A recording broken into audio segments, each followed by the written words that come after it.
नमस्कार, मैं हूँ राहुल यादव। आप देख रहे हैं सत्यमेव जयते। बात आज बिहार की होगी, क्योंकि बिहार में बिहार विधानसभा के चुनाव होने वाले हैं। और इस बिहार विधानसभा चुनाव में जिस प्रकार से यूट्यूबर पत्रकारों के ऊपर फर्जी एफआईआर करके उनकी जो जनता की बातें हैं, जनता की आवाज को दबाने की कोशिश की जा रही है, इलेक्शन कमीशन और भारतीय जनता पार्टी और नीतीश कुमार की सरकार के द्वारा। बात सालों से जवाब क्यों नहीं बच रहे हैं? चुनाव आयोग सवालों का जवाब देने से क्यों बच रहा है? पत्रकारों को धमकाने की कार क्यों कर रही है? सबसे बड़ी सवाल है कि यूट्यूबर पत्रकार अंजित अजीत मंजून के ऊपर एफआईआर दर्ज क्यों? सूत्रों के हवाले खेल खेलने वाला इलेक्शन कमीशन हुआ एक्सपोज। ये सब सवाल बनते हैं हमारे साथ और जुड़े रहने की बातें हैं कि जिस प्रकार से बीएलओ के अधिकारी बिहार में जहां जहां जा रहे हैं, बीएलओ के अधिकारी बिहार में जहां जहां जा रहे हैं, कई कई जगह उनकी दवा है कि कई जगह म्यांमार म्यांमार नेपाल और बांग्लादेशी वोटर पाए जा रहे हैं। सीधा सवाल सवाल सरकार से होंगी कि आज से 2005 से लेके आज तक किसकी है सरकार? 20 साल से बिहार में किसकी सरकार? 11 साल से केंद्र में किसकी है सरकार? देश के प्रधानमंत्री किस संगठन से आते हैं? देश के गृह मंत्री किस संगठन से आते हैं? यह सब तमाम जो सवालें हैं यह आने वाली हैं। देश में सबसे बड़ी बातें हैं जो कि बिहार के जो कानून व्यवस्था है वह किसकी और वहां के कौन मुख्यमंत्री है, इस पर भी सवाल उठना चाहिए। क्योंकि कहीं ना कहीं नीतीश कुमार जी बिहार के मुख्यमंत्री हैं, तो सवाल तो उनसे ही बनेंगे। और जो गोदी मीडिया के बंटी बबली हैं वह सत्ता पक्ष के अधिकारी और सत्ता पक्ष के जो सरकार है उससे सवाल ना पूछ के विपक्ष से और उनकी जो सत्ता पक्ष की जो कमियां है उसे दबाने की कोशिश कर रही हैं। तो यह कहीं ना कहीं घोर निंदनीय है। और ऐसे करने से क्या बोलते हैं, सबसे बड़ी बात, सुप्रीम कोर्ट भी कहता है कि आप इतने कम समय में वोटर लिस्ट को कैसे दुरुस्त कर पाएंगे, एसआईआर कैसे कर पाएंगे? तो यहाँ पे चुनाव आयोग गिड़गिड़ाते हुए कहता है कि सर मुझे करने दीजिए, यदि हम नहीं कर पाएंगे तो हमारे कार्यक्रम जो हमारा दस्तावेज है उसको आप क्या कैंसिल कर दीजिएगा। बात यहीं तक नहीं होती है, सुप्रीम कोर्ट कहता है कि हम कम से कम यहाँ पे उन 3 आधार जो है उन्हें भी रखने की आवश्यकता है, लगाने की है।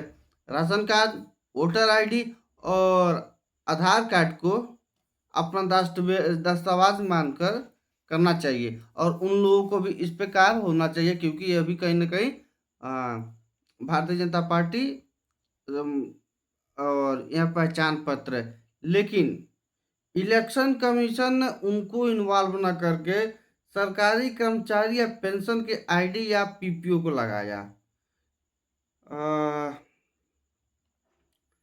1 जुलाई 1988 से पहले जारी सरकारी बैंक, डाकघर, एलआईसी के आईडी, प्रमाण पत्र, दस्तावेज, बर्थ सर्टिफिकेट, पास फोटो, बोर्ड या यूनिवर्सिटी का एजुकेशन सर्टिफिकेट, राज्य सरकार के स्थायी निवास प्रमाण पत्र, वन अधिकारी के सर्टिफिकेट, जाति प्रमाण पत्र, चाहे वो एसटी हो, एबीसी हो, कोई भी जाति हो, राष्ट्रीय नागरिक रजिस्ट्रार का दस्तावेज जहां उपलब्ध हो, और पारिवारिक रजिस्ट्रार स्थानीय अधिकारी के द्वारा, और सरकारी मकान या जमीन का आवंटन कराया हुआ। बात यह होती है। लेकिन वही कानून सुप्रीम कोर्ट, देश का सर्वोच्च न्यायालय, कहता है कि हमें इन सबको करने के लिए, और सुप्रीम कोर्ट का आदेश होता है कि आप इन 3 और दस्तावेजों को मान्य रखिएगा। इन 3 दस्तावेजों से कहीं ना कहीं ये देश का नागरिक हो जाते हैं। और यह आधार कार्ड, राशन कार्ड और वोटर आईडी। आधार कार्ड कौन लेकर आता है, यह भी सवाल उठता है, क्योंकि भारतीय जनता पार्टी और मोदी की सरकार कार्यकाल में आधार कार्ड को जिस प्रकार से महत्व दिया गया, कहीं ना कहीं भारतीय जनता पार्टी के। चलिए, दैनिक भास्कर की रिपोर्ट के अनुसार जिस प्रकार से वोटर लिस्ट वेरिफिकेशन पे उठ रहे कुछ सवालों को हमने दैनिक भास्कर ने एएन सिन्हा सामाजिक अध्ययन संस्थान के पूर्व निदेशक डॉक्टर डीएम दिवाकर से बातचीत की। उनका सवाल होता है, मतदाताओं को पावती रसीद न दी जा रही है, इससे क्या होगा? जवाब आता है, यह दैनिक भास्कर का जो सवाल है उसका जवाब देते हैं डॉक्टर डीएम दिवाकर जी। आपके पास कोई प्रूफ नहीं रहने पर इलेक्शन कमीशन के कह सकता है कि हमारे पास गणना प्रमाण पत्र जमा नहीं हुआ, ऐसे में छटनी करना और उनके हाथ में सवाल हो जाएगा। दूसरा सवाल, मतदाताओं के घर पर बीएलओ स्टिकर भी नहीं चिपका रहे हैं, इससे क्या होगा? जवाब, रजिस्टर नहीं चिपकाने पर कैसे पता चलेगा कि किस मतदाता के घर पर पुनरीक्षण कार्य हुआ है, किसके यहाँ नहीं हुआ? यह जरूरी है बीएलओ को सिर्फ कोरम पूरा ना करे। सवाल, बीएलओ अधूरे फॉर्म भी बिना जांच ले रहे हैं और इससे क्या होगा? जवाब, यदि नाम पता ही गलत या अधूरा भरा रहेगा तो फिर उनका सत्यापन कैसे होगा? यह सिस्टम पर सबसे बड़ा सवाल है कि बीएलओ का गहन मॉनिटरिंग किया गया है। और बात यह भी है कि भास्कर के एक और सवाल में मतदाता सूची विदेशियों के नाम मिले हैं। कहीं ना कहीं इलेक्शन कमीशन का यह दावा है कि 35 लाख से ज़्यादा बिहार में विदेशियों का वोटर लिस्ट में नाम है, तो नाम काटे जा रहे हैं। जब नाम काटे जा रहे हैं तो 2014 से लेके 2025 तक, 2014 में भी बहुमत सबसे ज़्यादा भारतीय जनता पार्टी की सांसद रहे, 19 में भी रहे, 24 में भी रहे।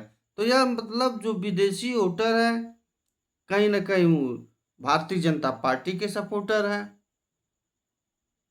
आखिर में यह जो 35 लाख वोटर लिस्ट का जो नाम काटने के लिए म्यांमार और नेपाल और बांग्लादेशियों का कहा जा रहा है, तो इन्हीं सभी वोटर तो उनको दिए गए हैं क्योंकि उनके विपक्ष आरजेडी कि 3-3 लाख 4-4 लाख से ज़्यादा वोटों से चुनाव हारते हैं।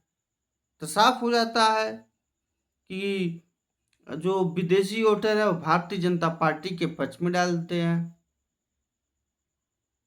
तभी तो जाकर इतने ज़्यादा वोटों से वह चुनाव जीतते हैं।